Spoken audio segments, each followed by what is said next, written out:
Simon, really excited to have you here today. And I lost folks. Let me make sure I've got the frame up. So yeah, before I kick it over to Simon, I thought I'd give him a brief introduction. So Simon, as Dora may have already said, is sort of a former core member of the BRiTE Center. So we're especially excited to have this sort of homecoming, if we can call it that, Simon. I know Wisconsin is really more a homecoming for you since you're headed back to where you're from, but we're excited to have you here regardless. I've followed Simon in training positions now 2 times. So I was a VA intern a year behind him, and then a VA HSR&D fellow behind him, and kind of joined in the BRiTE Center either at the same time or slightly after. And Simon's just really an outstanding guy, outstanding researcher, someone who I think really embodies clear thinking in research, incredibly rigorous, like building his work on sort of just like the strongest empirical support. Kevin and I were talking about this yesterday. And also unafraid to kind of dive into sort of tricky issues in psychotherapy debates, which makes these presentations really fun. And also, but beyond that, I think of Simon's really a psychotherapy person, capital P, someone who really thinks hard about what it is we do in psychotherapy, cares about it, and does it really well. So super excited to have him here. Been trying to get him to come give a talk with us for a while. So I'll give sort of formal introduction as well. So Dr. Goldberg is an assistant professor in the Department of Counseling Psychology, and affiliate faculty at the Center for Healthy Minds at the University of Wisconsin-Madison. He conducts research on psychotherapy with a specific emphasis on the effects of and mechanisms underlying meditation and mindfulness-based interventions. He is currently completing a 5-year NIH-funded K-23 award focused on the delivery of meditation training through mobile health technology. He has clinical experience working with military veterans and conducts research on veteran mental health. He has served on the editorial boards for the journals of Counseling Psychology, Psychotherapy, and Psychotherapy Research. So without further ado, I'll hand it over to Simon. Welcome back. Thank you. It's really a treat to see you all. I was smiling during your introduction, Ben, because I was remembering a lunch that we had, I think at Dave Atkins' house, where Dror was giving us advice for applying for grants. And the piece that I remember was him saying, attack, attack, attack. I don't know if anyone else remembers that, but that has stuck with me. So I've tried to embody that in the 3 years since I've been in Madison, trying to kind of attack in a way, in maybe the most non-violent way possible, the research that we've been doing on meditation and technology. Look for a sign over your door as you enter your office in the background with attack, attack, attack, that you can touch each time you come to work. Yeah. I remember that as well.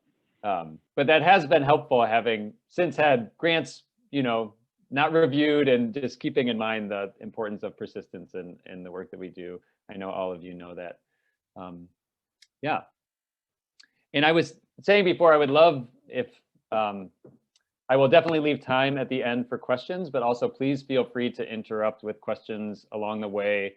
I know the conversations in BRiTE meetings are always super rich, and I'm sure the questions will enrich the time together. So don't hesitate. I don't feel any need to get through all the slides I prepared necessarily. And I'm going to try a fancy screen share. Let me see if this works. Okay, can you all see the slide, but not the presenter view? Yeah, all right, I just learned that. This is a Zoom trick. Yeah, so I'll talk some about the meditation research we're doing with technology. And as you all know, of course, research doesn't happen in a vacuum, and any work that we do is supported by many, many people. And here's really just a short list of folks who have been players in the work that I'll present today, and different organizations who have supported this work as well. So many thanks to all of them. So I want you to imagine that you're learning to meditate, and you might be growing up in Thailand or Sri Lanka. It might be 1,000 years ago. It might be contemporary times. Chances are that you would be learning these techniques in highly rich social and interpersonal context. You would be surrounded by others who, to some degree, share a worldview, and the practices wouldn't be these isolated techniques, but would be something imbued with deep meaning, most likely, and purpose. And similarly, imagine that you're receiving psychotherapy, let's say 100 years ago, maybe in Austria, maybe in the US. Does anyone recognize this couch, famous couch? It's Freud's consulting room. Yes, yeah, so that's apparently Freud's couch. So this would be the context for the psychotherapy that you might have been receiving, and you might be going to psychoanalysis, say 5 days a week for 5 years. It would be this very intensive, very close relationship that's being built between you and a psychotherapist. And of course, in both of these contexts, you would have close connection and guidance from a sanctioned healer or a sanctioned guide, be it a meditation master like His Holiness the Dalai Lama, or a psychotherapy master like Marsha Linehan. And this, of course, is a very important part of psychotherapy and a very important part of the historical context for meditation training.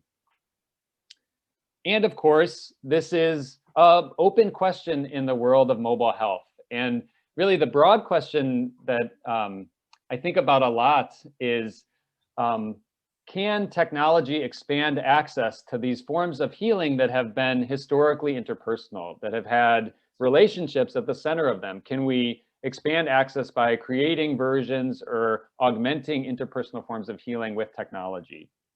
And I really think it's an open question. We're doing kind of our little bit at trying to sort of attack in that direction, but there's a lot, of course, yet to be learned.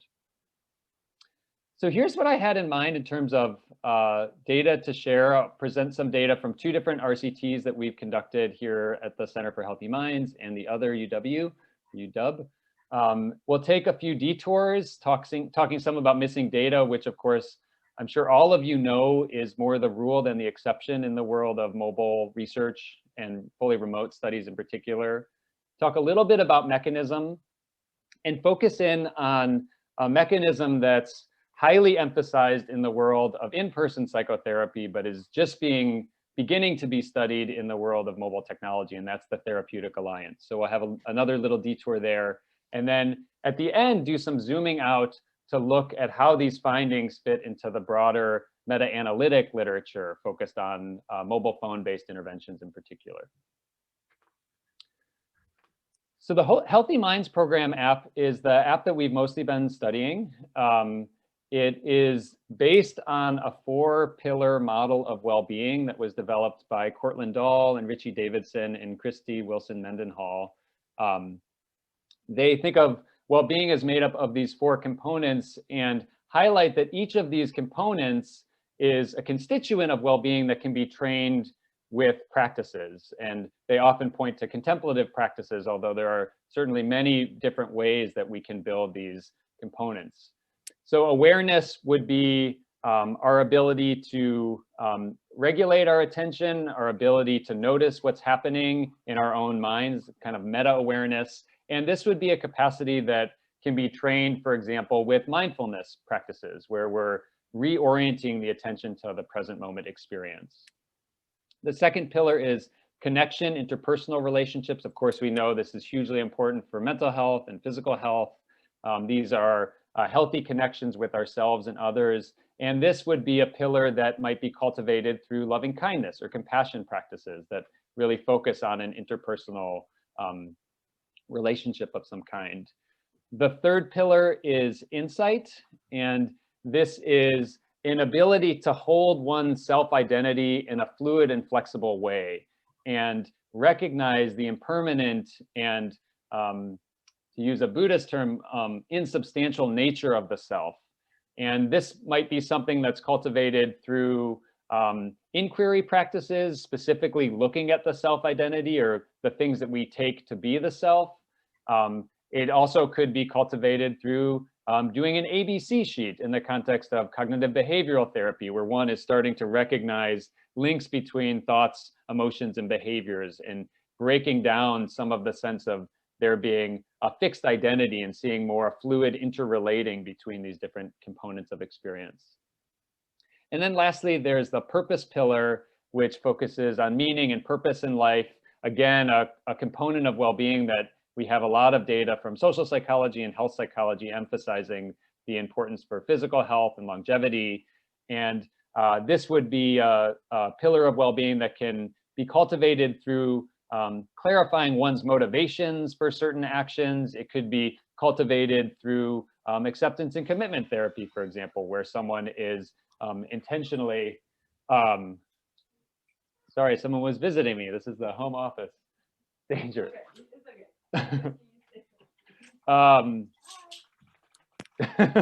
That's amazing. Okay, so purpose being the fourth dimension, and then practices like acceptance and commitment therapy, where one's clarifying a set of values and trying to align your behavior, your actions with those value directions. So the app includes practices tapping into all these directions, or all of these dimensions rather. And the broadest question for us in these initial RCTs, these are the first two randomized trials testing the app, is just wanting to know whether it works. And in this context, we're defining work as meaning that it reduces distress and increases well-being. In both of these studies, in this case, just looking at self-report as an initial test. But Ben, I do aspire to use the most rigorous of methods, and we are planning some studies using behavioral measures and biological measures as well in the future. But these are our kind of initial attempts. So the first RCT compared two versions of the Healthy Minds program with a waitlist. It was in an 8-week intervention period, and it was the awareness and connection modules or awareness and insight modules that were compared with waitlist. And in a way, this is kind of a psychotherapy research horse race of sorts, where we're comparing two forms of the intervention that are both intended to be therapeutic. And I'm sure all of the psychotherapy researchers out there know what we found in terms of the comparison between the two horses. They, of course, did equally well, but as you'll see, they differed from the waitlist. So people were assessed at baseline, in the middle of the intervention, and then at 8 weeks, which was the post-test. We didn't have a follow-up in this study. We randomized 343 adults without meditation experience. The majority of the sample had elevated depression or anxiety symptoms on the PROMIS measures. It was predominantly female, predominantly white, and folks completed the PROMIS measures, the perceived stress measures, which were combined into a psychological distress composite, and then secondary measures that were intended to tap the different Healthy Minds well-being model dimensions, like mindfulness for the awareness dimension, social connectedness for the connection dimension, cognitive diffusion for the insight dimension. And because we had repeated measures, we were able to use maximum likelihood estimation in multi-level models, which is robust to missing at random. We looked at the time by group interaction, and of course used the full sample who was randomized regardless of their adherence to the intervention. And we did conduct some sensitivity analyses to evaluate the possibility that missingness wasn't random and that it was instead dependent on the unobserved value. So one of the detours I promised you was talking a little bit more about how that was done, because it was a bit of a thorny problem that we encountered. And then lastly, we looked at practice time as a moderator of treatment effects in the intervention arm. So we had fairly modest utilization, which of course is more the rule than the exception for these kinds of studies, and actually for app use in the wild, as I'm sure you all know. We also found that there was differential attrition. So the folks who were randomized to one of the HMP conditions were more likely to drop out than the control condition, which raised some concerns for us about potential missing at random, because presumably the likelihood of dropping out should have been equivalent based on randomization alone. So presumably it was something about the intervention. And we thought it was reasonable to assume that those who were benefiting less from the active intervention would be more likely to drop out. So you would have an overly optimistic estimation of the treatment effect if we didn't assess the possibility of missing out at random. So most people use the app at least once, although there was a sizable portion that didn't, 25% in the awareness plus connection and about a third in the awareness plus insight. And on average, they use the app about 10 days over the course of the 8 weeks. So a relatively modest amount of practice. And as you can see in the histogram, the distribution was quite skewed. So we ended up actually dichotomizing the usage variable into high and low usage. And then you can see again both the high rates of attrition and the differential rates of attrition where the active condition is more likely to drop out. The good news is that we did see, again, in our multi-level models with missing at random assumptions that the Healthy Minds program outperformed the waitlist on our primary outcome with a Cohen's d of 0.28, and also on the secondary outcomes that we included, social connectedness, diffusion, mindfulness. The secondary outcomes survived FDR correction. So of course, one of the major silver linings of running these trials is that you can have large samples, even if they drop out of your study rapidly. And we're trying to figure out ways to reduce the attrition as well. But we did have a fairly large sample. We also found that those in the Healthy Minds program condition were less likely to experience deterioration, which for us was an important outcome, in particular because people have started to express concerns about the safety of meditation training and potential adverse effects. So we wanted to look at that directly in a randomized trial context as well. We also saw that the results were very similar when we restricted to folks who were distressed at baseline. So some indication that that it seems to work even when people are reporting symptoms to begin with. So I'm sure you're all wondering, what did we do about the missing not at random? What if those not benefiting from the Healthy Minds program were more likely to drop out, and therefore the unobserved value was correlated with the likelihood of it being observed? So we went down this rabbit hole with EdPsych stats collaborator Dan Bolt at the other UW here. And we actually looked at the broader mobile health literature using trials that were from meta-analysis conducted by Jake Glenarden at Deakin University. And he and his meta-analysis included 36 RCTs that compared an active to a passive mobile app condition.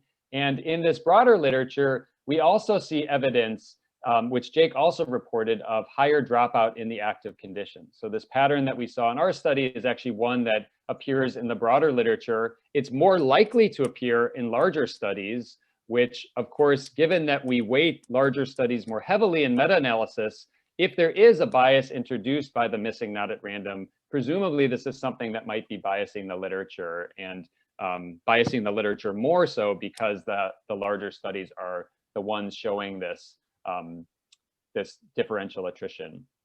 We found that half of the studies that were included use some kind of missing at random method, like maximum likelihood of or multiple imputation. But actually, a surprise to us was that none of them used a sensitivity analysis to evaluate the possibility of missing not at random. And I want to give a shout out to Kevin and Pat Arian, who in their study, which didn't include a passive control, so wasn't included in the list here, they did include a sensitivity analysis, a pattern mixture model. And so there are people out there who are doing, of course, a really nice job with this, but it seems like something that's largely been ignored so far in the mobile health literature, even though we know that there's really high rates of attrition. So we tried to do our due diligence in our study where we made varying assumptions about what it meant for data to be missing. And you can see a figure displaying what this did. Essentially, the dashed lines, you can see the red dashed line is the wait list, and the blue dashed line, which is actually perfectly overlapping the blue solid line for the missing at random. Those are the assumptions that are made for those who have missing data. And you can see for a missing at random model, it essentially predicts the same trajectory for those who have observed and those who have unobserved data. At least in our data set, that's what we saw. But then we made varying assumptions that became increasingly conservative in terms of what they assumed about what missingness meant, in particular, assuming that those who were missing had worse outcomes. So you can see how the dashed lines get higher and higher in their trajectory, indicating that distress not only didn't decrease, but actually increased in some of the more extreme conditions. So in our data, yeah, and you can see an example of that there. In our data, we tested this using the RCT data that I mentioned, And we see, of course, in the completer analysis, which is using, which is similar to the missing at random model, we see this robust between group differences. However, the between group difference only persists when we assume that missingness is 0.2 or 0.5 standard deviations worse than the observed values. And when we make a more stringent assumption that it's 0.8 standard deviations worse, we no longer see a between group difference. So we took this as a way of giving some boundaries around how robust the findings are to the missing not at random, or the assumption that data are missing at random and not missing not at random. So trying to get some sense of how they might be influenced by varying missing not at random conditions. And of course, the data is missing, so we can't really know what's a reasonable assumption, but we kind of offer this as an encouragement to other folks who are ending up with this differential attrition. Hey, Simon. Yeah, please. Question. You said it's okay to interrupt, right? Yes, of course. The figure you had on the last slide, could you walk me through that a little bit? It looked really cool, but I don't think I fully grasped. For sure. Yeah, so the solid lines are the observed data, and you can see how that's not changing across all the panels. And then the dashed lines are, it's just displaying the means that are modified with varying assumptions about what missingness would mean. So in this case, we assumed if someone had a missing value, instead of using the multiple imputation derived version, we adjusted the multiple imputation derived version with an offset of 0.2 standard deviations in the worst direction. So each person's multiple imputed outcome was like adjusted in a worse direction by that amount, like for every missing data? Yep, exactly. Okay, cool. Yep. And there's a paper we actually, so this was this whole kind of world of sensitivity analyses that I knew nothing about because I didn't know anything about missing data really before getting into this. And Kevin, I know you and I had some email exchange about pattern mixture models, and we're concerned about if we had enough time points. So this was kind of the rabbit hole that we went down. But there's a paper, the first author is Laurent, doing this, I think it's in an econometric context, but there are others who have kind of developed these methods and use them as well. So this was just one implementation that we offered. And you're basically looking at whether the distance between the two sets of dashed lines differs than the distance between the two sets of solid lines, and it looks like it's pretty consistent. Yeah, well, actually what we were wanting to, this was just to display the effect of the varying assumption. So to show, for example, when we're 0.5 standard deviations, you can see that the blue line, the dashed blue line, we assume that those who are missing were doing worse. Mm-hmm. And just to show how it changes over time. So we'd still run the between group test as before, but the missing values would be replaced with this more conservative assumption about what missingness means. Cool, cool, cool. Thank you for walking me through that. That's really neat. For sure. Yeah, in the paper, this paper is in press now, so I'm happy to share it. We get into more of the details there too. Cool. Okay. Yeah, so again, some evidence that there was robustness to small to moderate if we're using Cohen's guidelines, but not larger deviations.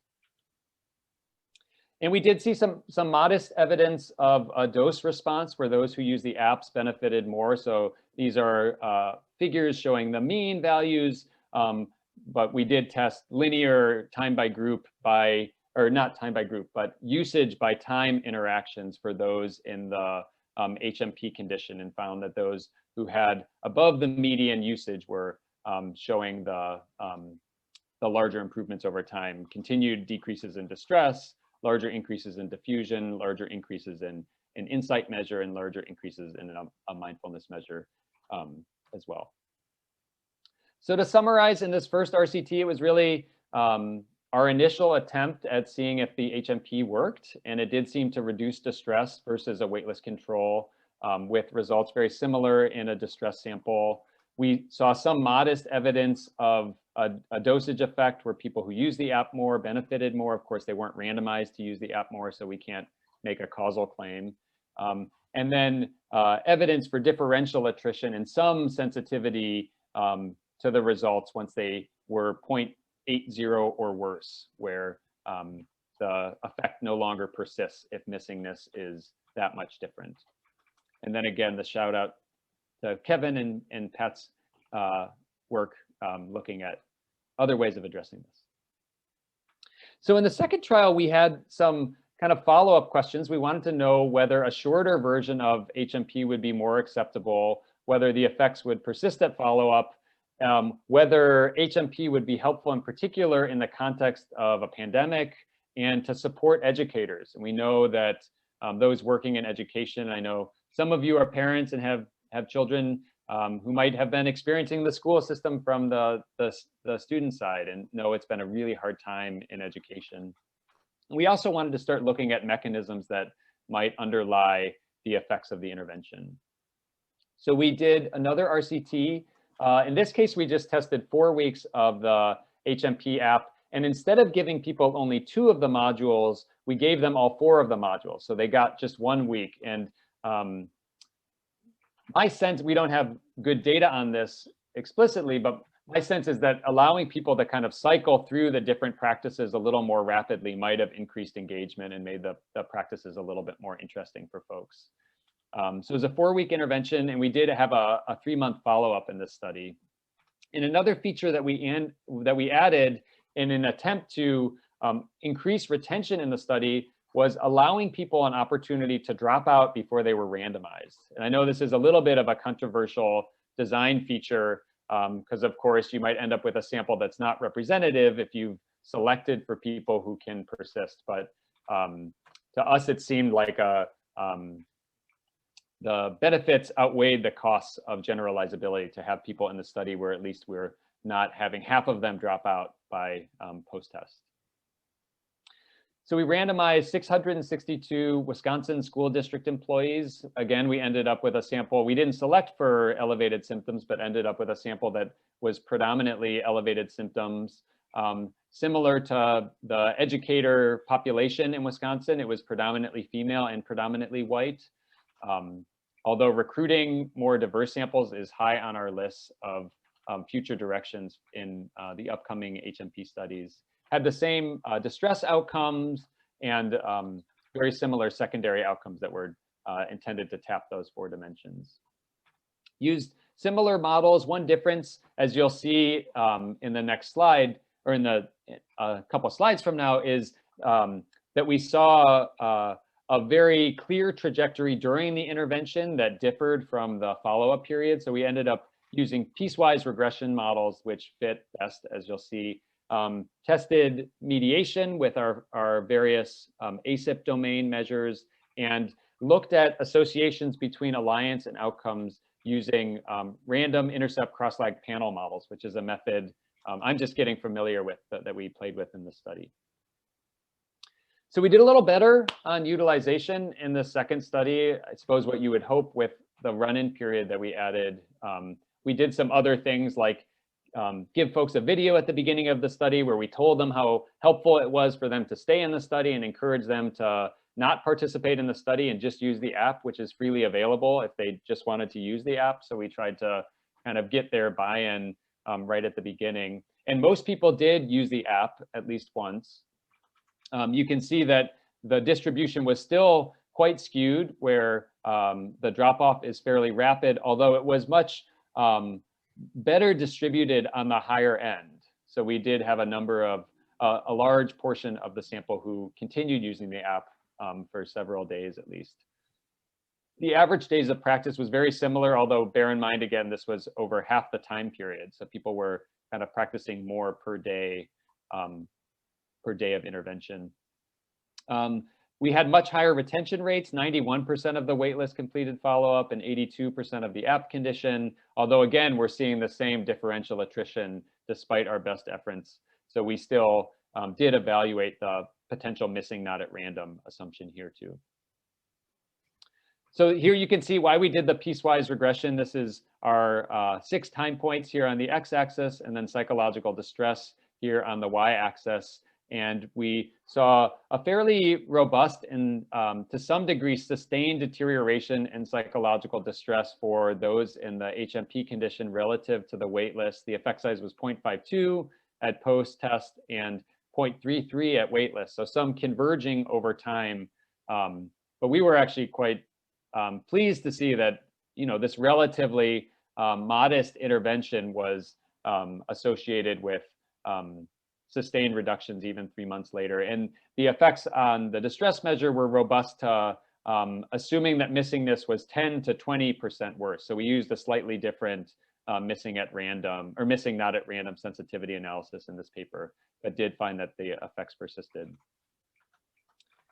And then we see very similar effects on several candidate mechanisms: mindful action, the awareness subscale of the 5-facet mindfulness questionnaire; on loneliness, I was really excited to see that during a socially distant pandemic; self-compassion, our diffusion measure; rumination, and a well-being measure all showed this time by group effect that was sustained at 3-month follow-up and survived the FDR correction. In this study, we found essentially no evidence for a dose effect, which I think, as a meditator myself, I think this is really interesting that it didn't seem to matter how much people were using the app. I think this is a little discouraging, but also super fascinating. In the full sample, there was no relationship. When we restricted to those who used the app at least a day, we saw a very weak relationship between days of use and improvements in distress. But that's just kind of a strange finding that I'm very curious about. And we have some thoughts on looking at that further. So getting at the mediation question, we again had the 4 ACIP domains and measures that were designed to assess changes in those domains. And we set up mediation models predicting distress at our 3-month follow-up, predicted by condition, HMP, or waitlist, and mediated through the different ACIP domains. And what we found was across all 4 of the mediators that we had pre-registered, the 5-facet mindfulness awareness subscale, through the NIH loneliness measure, through the Drexel diffusion, the cognitive diffusion measure, and through the meaning in life questionnaire, we see evidence for these significant indirect effects where it's kind of the classic mediation relationship where changes in all of the mediators were associated with improvements in distress. So then we put them all in a model together, and what we found was that the path from both awareness and loneliness continued to predict changes in awareness and loneliness, continued to predict distress at follow-up, but it was only loneliness that continued to show an indirect effect in these models. So it seems that the changes in loneliness may be particularly important component of what's making the Healthy Minds program helpful for folks, at least in the sample. And of course, again, in the context of a pandemic, a socially distanced pandemic, this maybe isn't so surprising. If people are able to feel more connected with others, that can be decrease the stress potentially. So another mechanism, one of the sort of confusing worlds that I live in as a psychotherapy researcher, and I'm sure some of you can relate to this, is investigating both treatment-specific and non-specific mechanisms. So one of the classic non-specific mechanisms in psychotherapy, of course, is the therapeutic alliance. We know that this is correlated with outcomes across many forms of therapy, many outcomes, many rater perspectives. And one of the questions that we've started looking at is whether we see this relationship when a human's not in the picture. And so in this study, we included a measure that John Torres's group had proposed in a 2019 paper, the Digital Working Alliance. And you can see it has items that are intended to tap the 3 core dimensions of the traditional Working Alliance inventory: the goal, task, and bond. So I trust the app to guide me towards my personal goals is a goal dimension. I believe the app tasks will help me to address my problems is agreement on the tasks. The app encourages me to accomplish tasks and make progress is that kind of bond or emotional connection in a way where you feel encouraged by the app. So Paul Henson and John Torres had proposed this measure but hadn't tested it before. So we included it actually in 2 different studies. One is the RCT, and then we also ran an online cross-sectional study looking at a variety of things, but also including this digital working alliance measure in relationship to various meditation apps that people may have used. And we found that the 6 items showed a 1-factor solution in EFA in the online sample that was confirmed in the RCT. The internal consistency was adequate. The retest reliability was fairly high. And then we found some evidence for both discriminant and convergent validity where the DWAI doesn't correlate with social desirability and doesn't correlate with distress at baseline, but is correlated with one's preference for the HMP app before they begin the study. So we thought that was a reasonable kind of baseline indicator of what might lead to a stronger alliance later on with the app. And most importantly, we found that scores on this measure predicted things that we care about. So DWI scores measured at weeks 2 to 5 of the intervention were correlated with app usage. So it did seem to predict who ultimately would go on to use the app more over the course of the intervention. And we also found that when we looked at DWAI scores that were measured at weeks 3 and 4, but not weeks 1 and 2 of the intervention, they predicted psychological distress at post-test. And this was particularly pronounced for those who were more distressed at baseline. So you can see in the figure here, we have the DWAI scores, and here is changes in distress. So the more distressed folks are showing the steeper relationships. That's the purple and blue lines, whereas that was less the case for those who were less distressed at baseline. So that, of course, is the kind of classic test in the alliance outcome literature in psychotherapy, is whether it predicts outcomes. So it did seem to do that in our sample as well. Now, one of the debates in the psychotherapy world that's been happening for a while is whether the alliance is a causal mechanism or whether it's something that's caused by changes in symptoms, or in other words, is an epiphenomenon of early symptom change. So this was something that we looked at using a cross-lagged panel model. So you can see this was our measurement of distress. It occurred over the intervention, and then of course at the follow-up time point, and then alliance just occurred during the course of the intervention. So we looked at the cross-lagged paths from distress to subsequent alliance, and likewise from alliance to subsequent distress. And this was the random intercept cross-lagged panel model. So there are other boxes and other arrows that I didn't draw in here, but you can imagine for yourself as well.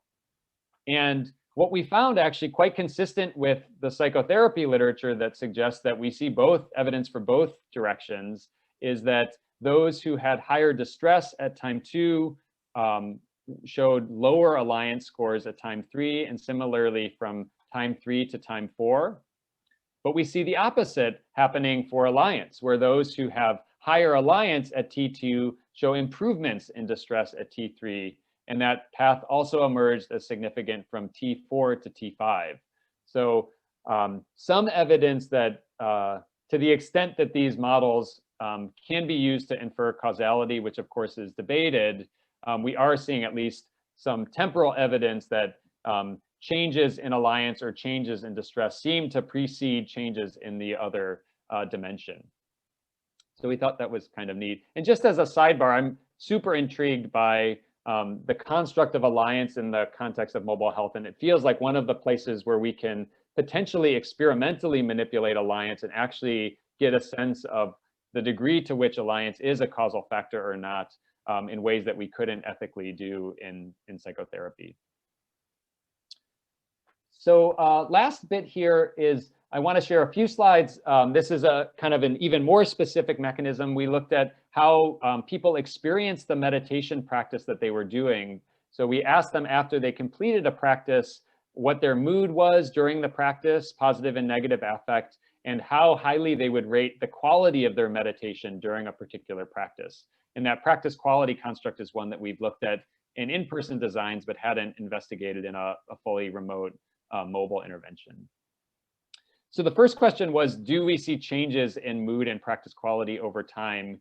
And we found that there were no changes on average in positive affect over the course of the intervention. There were modest reductions in negative affect, and then there were significant increases in practice quality that we saw in the full sample over the course of the intervention. Of course, these are just folks who engaged with the intervention and weren't randomized to the control, of course.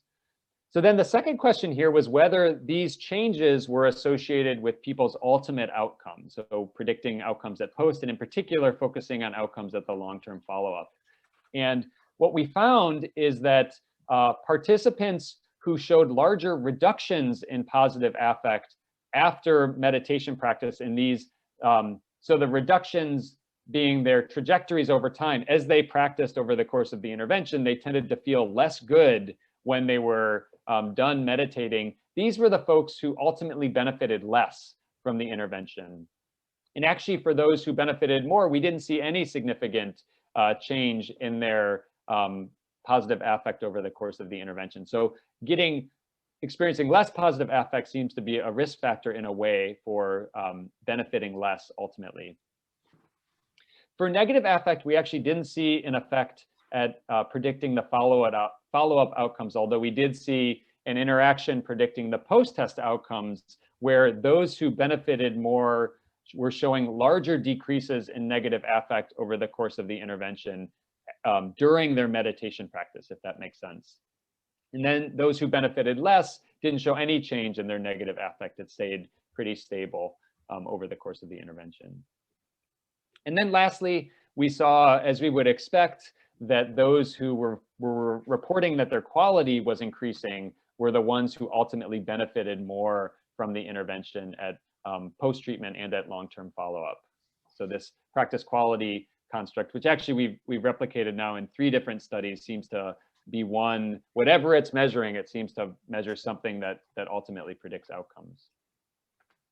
So to summarize, it seems that those who ultimately benefit more are the ones who don't decrease in positive affect, who do decrease in negative affect, at least in predicting post-test outcomes, and who increase in their self-rated practice quality over the course of the intervention.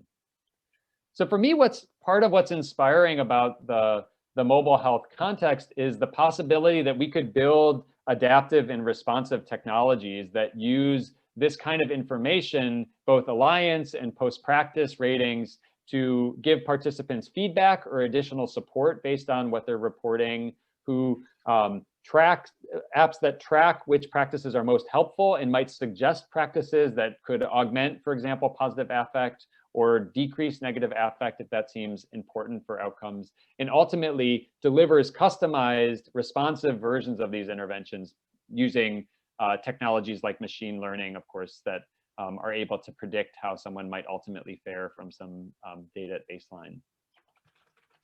So to summarize, in this second RCT, we replicated the reductions in distress that we saw in the first RCT. We saw that they persisted at follow-up period, at the 3-month follow-up, and saw some reductions in attrition related, presumably, to the run-in period, I think in particular.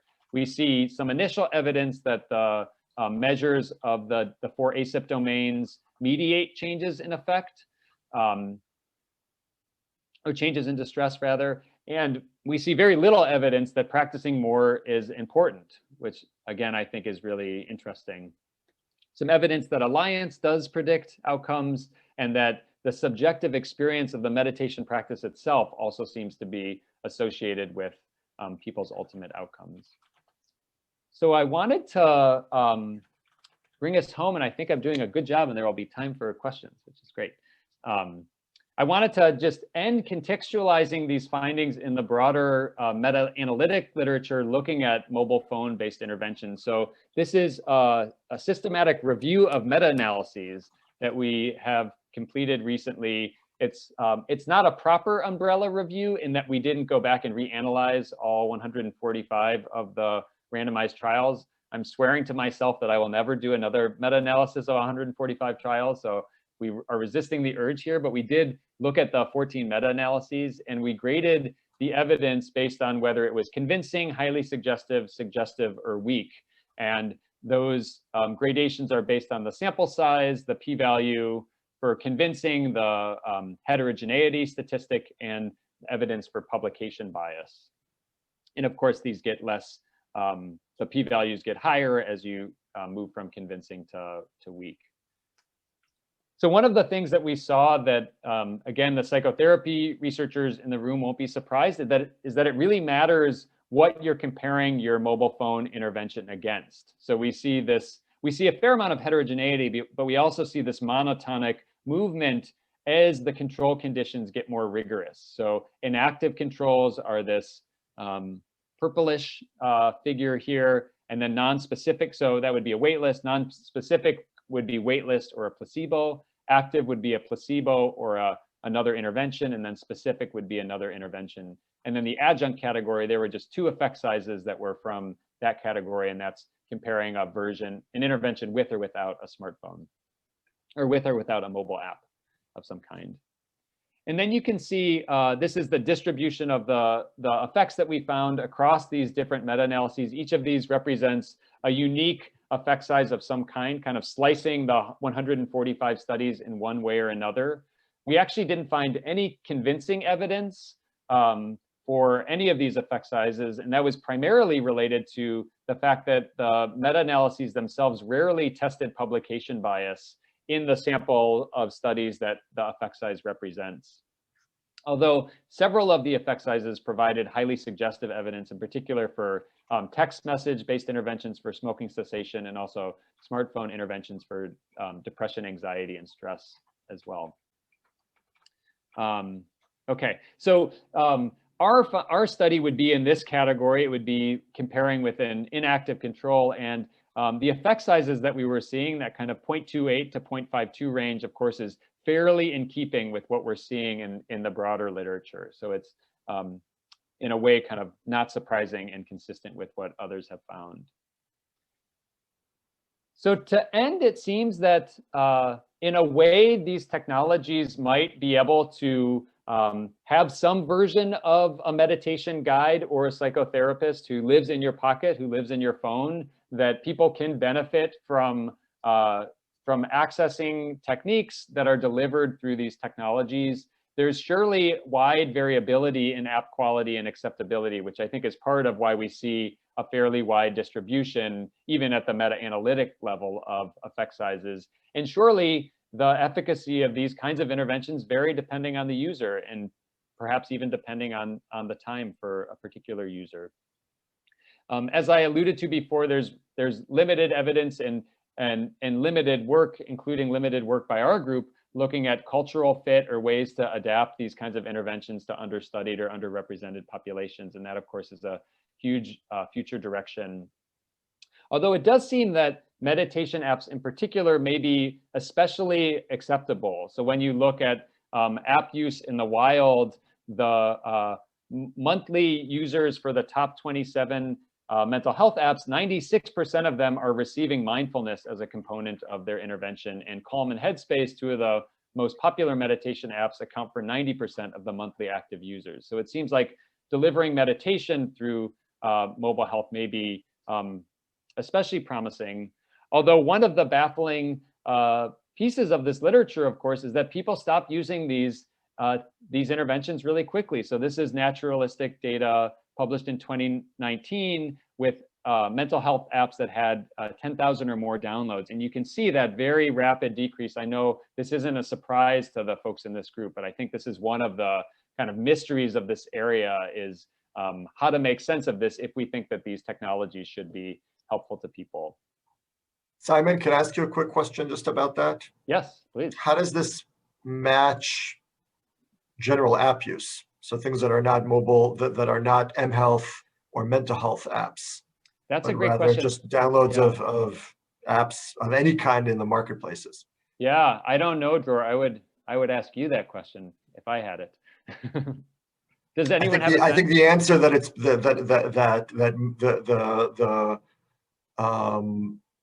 the mode use of new apps, as I think, is once of most downloads of commercially available apps of any kind. And so I think, you know, well, we can talk about this in the discussion, right? But the question is it the content, the intervention, the attempt at some sort of technology assisted, delivered approach, or is it really the modality on its own? But let's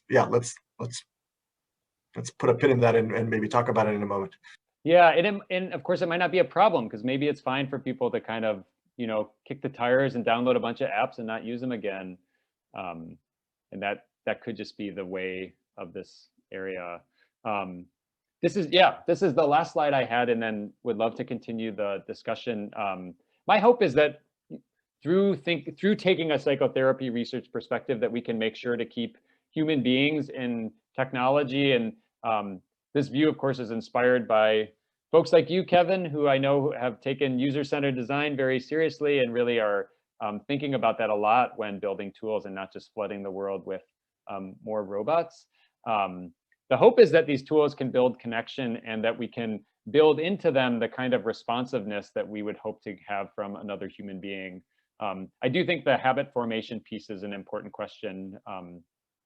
And then lastly, the possibility of integrating these technologies into traditional psychotherapies to augment or expand the effects that one might get from even a hard to reach in-person intervention.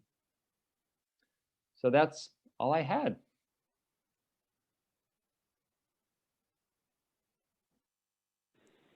That was a great talk, Thanks very much, Simon. Just as a quick note, you know, Ben, when we were discussing having you soon, Ben made a note about what a great, calm, focused speaker you are, and how all the slides are just, and it was just once again you did the trick, man. Like great slides, great content, great pacing. The whole thing was really just enjoyable. Thanks so much for presenting to us.